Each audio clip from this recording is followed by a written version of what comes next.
Stay savage, your boy ShinoBeenTrill. What's poppin'? Today we are back, and we're back with another video. This time we're gonna be talking about Boku no Hero. Yes, Young My Hero Academia. I know you guys have been asking about this one as well. I've talked about this one a couple of times on a lot of different occasions, and then I basically dropped some fact videos regarding some of the characters that I like. I didn't go into too much detail about like a whole bunch of the other characters, because let's say this, My Hero probably has one of the biggest casts for anime right now in terms of the new up and coming animes, because if you look at how many fucking characters they have in My Hero, it's freaking ginormous. But with all that aside, today we're gonna be talking about the latest episode of My Hero. Yes, we're gonna be talking about what went down in today's episode. So if you guys are excited about today's video, hit that like button if you're new to the channel, subscribe for daily content, and with that being said, let's get it. All of these people, they down to ride.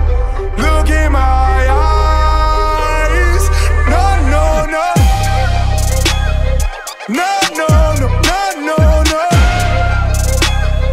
No, no, no, no, no, no. Now I'm gonna say this off the back, it would have been initially a lot easier if I would have started this review off with the last episode rather than starting with the episode ending, kind of what's happening in terms of the forest and shit like that in the League of Villains and what's going on right now, because everything is like in the mix. Like, it's not at a climax, but it's not going down. It's almost like at the end, but at the top, it's still peaking, but it's not completely over peaked and shit like that. Right now we have my boy Tokuyomi getting fucking snatched up. This man is being attacked by his own self. The darkness within him is fucking basically holding his body clutches, telling him, you're gonna let me have some fun, I'm gonna just run free. Like, this man has no control, but it just shows how strong he can be if he gains control over his quirk. Like, his quirk is so fucking dope. Honestly, I thought he was one of my favorite characters in the beginning. This one just makes it even more of like a staple for it, because if you see how like powerful this kid really is, it's just like, holy shit. Now Kachan, he's screaming a lot, he's on some Asta shit, but like his screaming is always usually pointless, and he's always look like he's about to pop a fucking aneurysm and shit like that. But looking at today's episode and seeing how Deku and them work together in order to like trap Tokuyomi, and then Todoroki and Kachan came in there and like they like saved the day on some shit, because you never thought you'd actually see Kachan like save the day in terms of like just listening to somebody else's orders. I felt like this whole entire arc, like this whole entire thing, we were gonna see Kachan just completely upset and just like pissed off that everybody told him not to engage. So it was gonna be on this rebellious type kick. He was just essentially gonna be telling everybody fuck off. I'm not about to listen to you guys. They telling me I can't fight. Why can't I fight? And I thought he was just gonna go run into a fight right off the back and get snatched up that way. But in this instance, he actually like did something that was given from another person, an order that was basically given, and he didn't necessarily go looking like I originally thought how he was, because when he first popped up in this arc, when they told him he couldn't fight and don't engage, he got really pissed off. He was really upset. My dude really had like some fire in his eyes. He was looking for a fight. He's like, what do you mean I can't fight? What do you mean I can't engage? They're after me. Oh well, I'm gonna give them some reason to be after me. You know what I'm saying? Now seeing Erotica's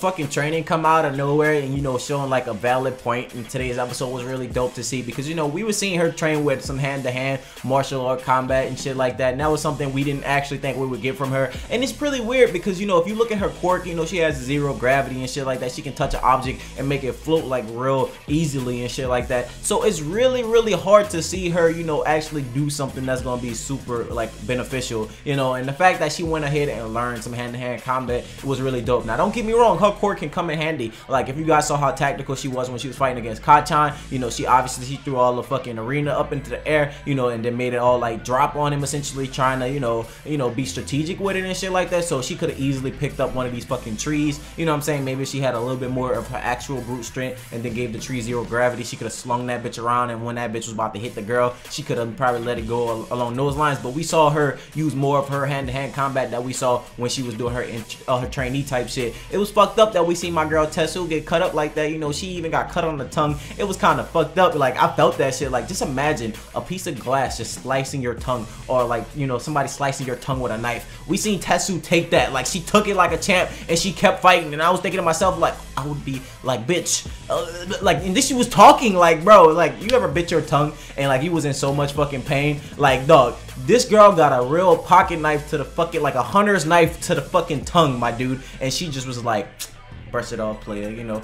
Obviously saliva helps it heal quicker, but like even still it was just like, oh my god. But all in all, seeing all of them get brutally messed up was kind of sucky, but it shows that they have a lot of work to do to become a hero, because if you look at Shoji, he was cut up too. I mean, obviously it wasn't a part of his body that he didn't duplicate, but at the same token it still was a part of him, you know what I'm saying? He's still bleeding, he's still dripping blood. And like to see all these characters, you know, go through these hardships, and it shows how like they're developing and they're actually becoming real heroes, because like look at the strategic plays they're making. You know, obviously they got Tokoyomi to like follow them, and they baited him in order to get to the next person, and then once they ran into Todoroki and, you know, Kachan, they used the lighting to basically calm him down, and then they even made a formation order once they were all together, essentially, you know, running in a fucking pack together on some shit. Now obviously they ran up on Crazy Bitch. I'm gonna call Crazy Bitch because that bitch is crazy. They ran up on Crazy Bitch and, you know, Uraraka and Tetsu essentially fighting and shit like that, and you know, even then they still was trying to like aid and, you know, like just be real heroes. It's really starting to show like the genuineness of them actually becoming heroes and how they're starting to transform in the academy. And I think that's something that Class B noticed too, because if you guys look at the beginning of this arc,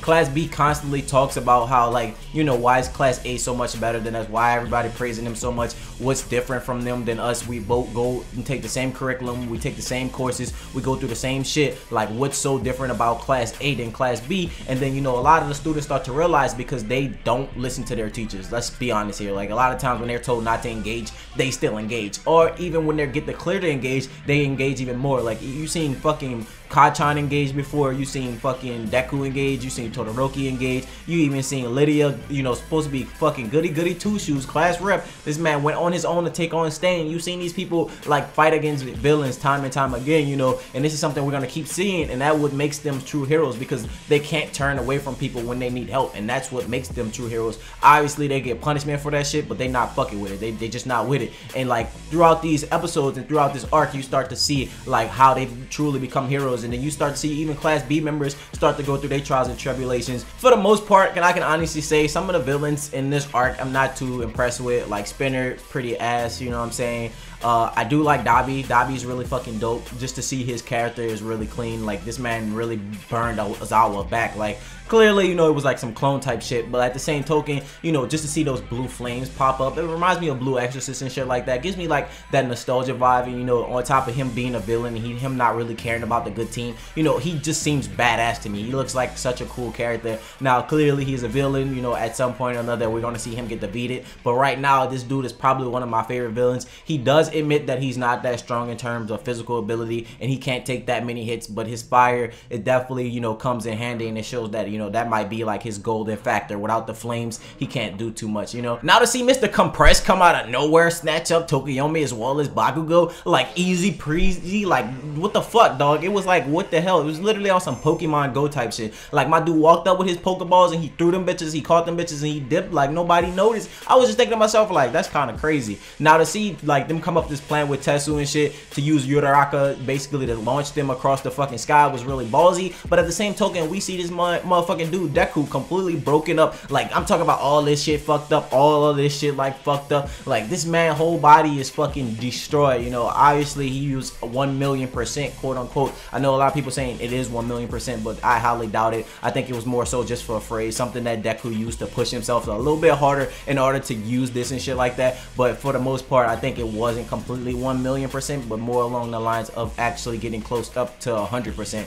So we seen this motherfucking dude Deku already like smashed up, essentially telling somebody to launch him across the sky, and he was like, bro, I got this, I don't feel any pain. Even Todoroki called this man out about this shit, and he was just like, yo, I don't feel nothing, this pain is nothing, I don't feel any of this shit. And I'm looking at Deku like, bro, no pain, no gain, huh, bro? I see you, but it would not be me. I'd probably be on the ground crying like a little bitch, not being able to have an alien that shit, and that's just how I am. I'm just gonna be honest. But this man Deku, he ain't like me. We not cut from the same cloth. Deku is gonna be like, yo, fuck that, run my fade, I'm here. See me on the other hand, I'm gonna be like Dabi, I'm gonna be like, yo, I ain't that strong, I can't do too much, I can only do the bare minimum and shit like that. But to see like all this shit start to shape up, you know, we're finally about to get what's like coming that we saw in the manga and shit like that, which I can't really spoil, and that's probably why this review sounds like a little bit over the place, because I'm starting to catch up in the manga for this as well as Black Clover, and I finally like passed that part up. I know I should have probably waited due to the fact that I knew knew the anime was coming out, but I started reading some of it yesterday, and it kind of helped me catch up to the anime. So I wasn't completely shocked, but it was really nice